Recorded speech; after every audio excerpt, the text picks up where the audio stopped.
जिंदाबाद। भारतीय रेल माल गोदाम श्रमिक संघ जिंदाबाद।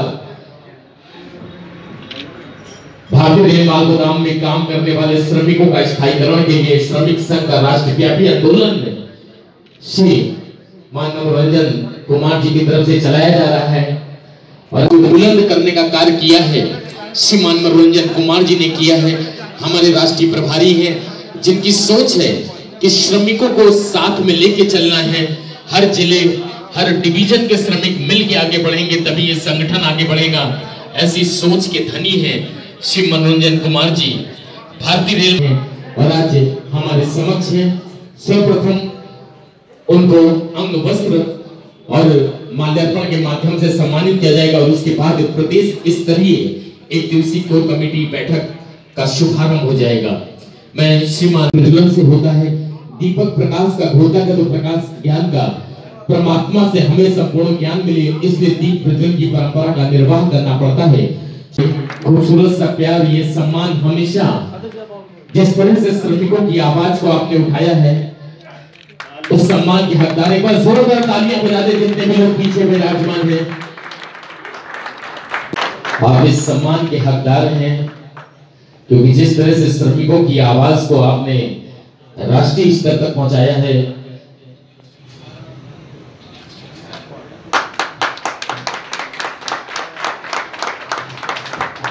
बहुत बहुत धन्यवाद, आभार, अभिनंदन, स्वागत। हाँ सामने से आप सर आप अपना परिचय देते हुए बताइए, यह जो कार्यक्रम कराया जा रहा है इसका मेन उद्देश्य क्या है? मैं सबसे पहले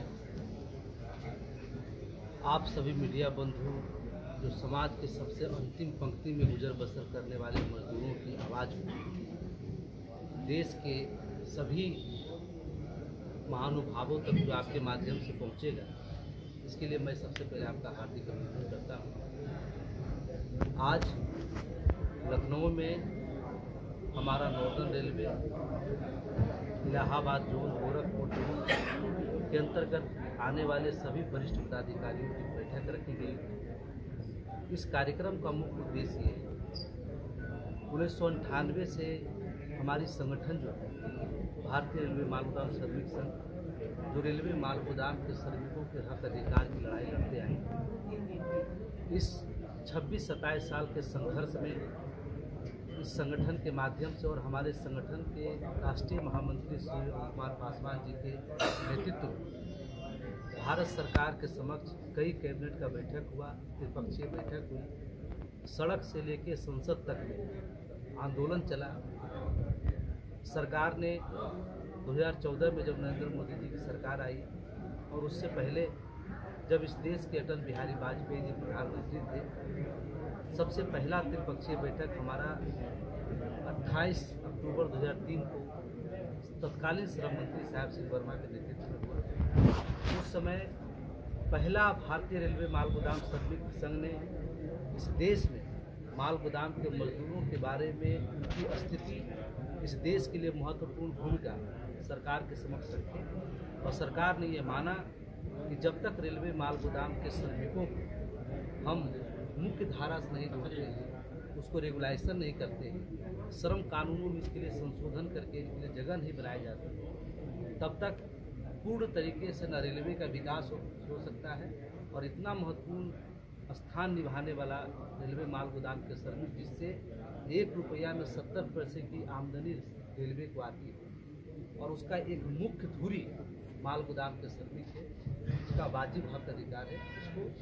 श्रम कानूनों में संविधान में संशोधन करके इसके लिए जगह बनानी पड़ी। उस समय 2003 में हमारा सारा मांग डिमांड पारित हुआ, लेकिन सदन के दोनों राज्यसभा और लोकसभा सदन से पास नहीं होने के कारण सरकार चली गई। 10 साल हमारा संघर्ष बीता। 2014 में जब नरेंद्र मोदी की सरकार आई, पुनः हम लोगों ने लगातार सरकार के साथ संपर्क करके इस सभी विषयों को उठा करके किया। कोरोना के समय आपको याद होगा, उस समय जब पूरा देश लॉकडाउन में था तो प्रधानमंत्री जी ने पूरे देश की जनता को भरोसा दिलाए थे कि कोई भी भूखमरी से नहीं मरेगा और आज तक मुझे लगता है कि सबके यहाँ अनाज पहुँचता है। उस विपरीत परिस्थिति में सिर्फ माल गोदाम के श्रमिक ही थे जिन्होंने अपनी जान की बाजी लगाकर पूरे देश में खाद्यान्न सामग्री की आपूर्ति श्रृंखला को बरकरार रखने का काम किया। और हम लोग उस लॉकडाउन में हमारे सभी पदाधिकारी, हम सभी लोग मिलकर पूरे देश में घूम करके जो माल गोदाम के श्रमिकों की समस्याएं थी, उनको उस समय जो मास्क की उपलब्धता, सैनिटाइजर की उपलब्धता और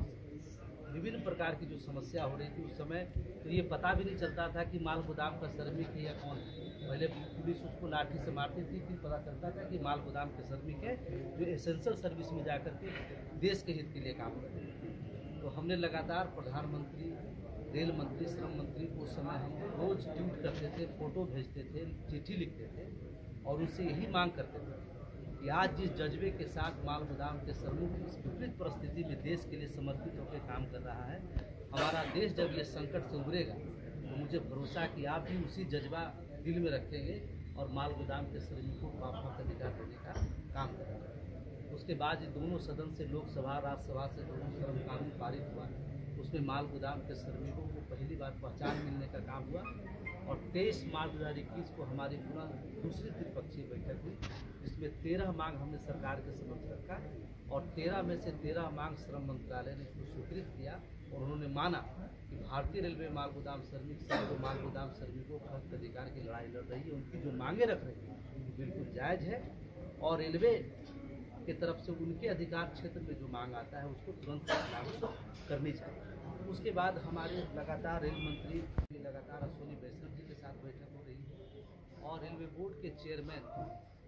विनोद कुमार यादव से सुनील शर्मा जी, बीके त्रिपाठी जी, अनिल कुमार लाहौटी और वर्तमान में भी जया वर्मा सिन्हा जी, उनके साथ लगातार हमारी बैठक चल रही है और मजदूरों को सीधे खाते में पैसा उसका पहुँचे, उसके लिए सही वेतनमान सुनिश्चित हो, रेलवे के कर्मचारी के रूप में उनको पहचाना जाए, इसके लिए पॉलिसी सरकार ने बनाई है। और मुझे पूरा भरोसा है सरकार ने पूरे हिंदुस्तान से अलग अलग जोन, अलग अलग माल गोदाम में कितने वर्कर काम कर रहे हैं उसका समुचित डाटा संगठन को जमा करने के लिए लगातार 6 महीना से इसके लिए प्रयास चल रहा है। यही डाटा को हम कैसे सही समय में पूरा संपन्न करके सरकार तक हम भेजें, हमारे सभी पदाधिकारी एकजुट होकर करके इस दिशा में लगातार काम करके हम कम से कम समय में सरकार को सपोर्ट करें। इसी तमाम विषय को लेकर के आज ये सर, कितना कार्यकर्ता अभी आपके इसमें संगठन में कहाँ दिखा पूरे देगा? हिंदुस्तान में जो माल गोदाम श्रमिक कार्यकर्ता तो हजारों की संख्या में, लेकिन पूरे भारत में जो माल गोदाम मजदूर काम करते हैं उनकी संख्या लगभग 6.5 लाख के आसपास मजदूरों की है और लगभग 6 लाख हमारे संगठन में भी एक्टिव मेंबर के तौर पर हो रहे हैं। चलिए, बहुत बहुत धन्यवाद।